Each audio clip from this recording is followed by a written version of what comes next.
cœur de l'histoire. Retour aux origines.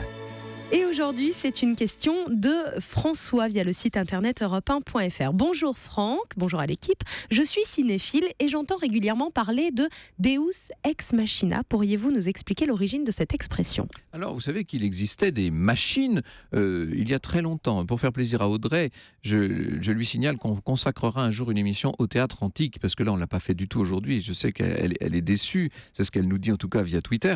Mais il existait dans le théâtre antique ce mécanisme qui permettait de faire entrer sur scène un certain nombre de créatures, de dieux, n'est-ce pas ? Deus ex machina, c'est le dieu qui sort de la machine. Ça, c'est assez facile. Alors, au XVIIe siècle, on est dans ce théâtre de grande machinerie, justement.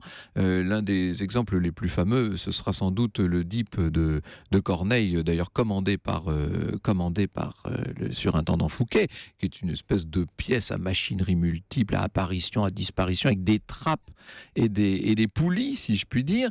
Ce théâtre s'impose, mais en même temps, il y a, ne l'oubliez pas, fixé par la toute nouvelle Académie française, cette règle des 3 unités. Qu'en un lieu, en un jour, un seul fait accompli tienne jusqu'à la fin le théâtre rempli. Et donc, il faut faire arriver d'une certaine manière les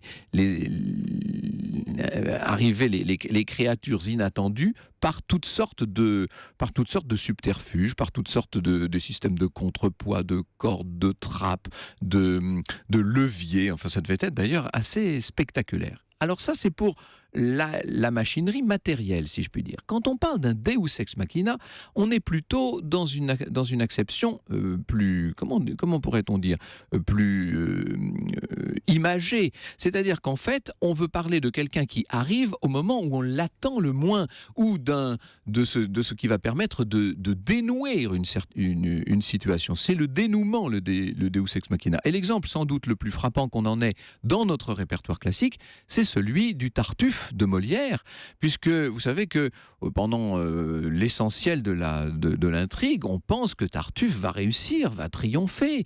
Cette comédie est en train d'ailleurs de tourner à la tragédie, c'est assez terrible. Et puis arrive au dernier moment, à la scène 7 de l'acte 5, arrive ce qu'on va appeler un Deus ex machina, c'est-à-dire le dénouement inattendu, l'intervention en l'occurrence de la puissance royale. Alors il s'agissait sans doute en 1664 et surtout au moment de la reprise en 1669, il s'agissait sûrement de faire plaisir à Louis XIV, mais enfin quand même, nous vivons sous un prince ennemi de la fraude, un prince dont les yeux se font jour dans les cœurs et que ne peut tromper tout l'art des imposteurs, dit Molière.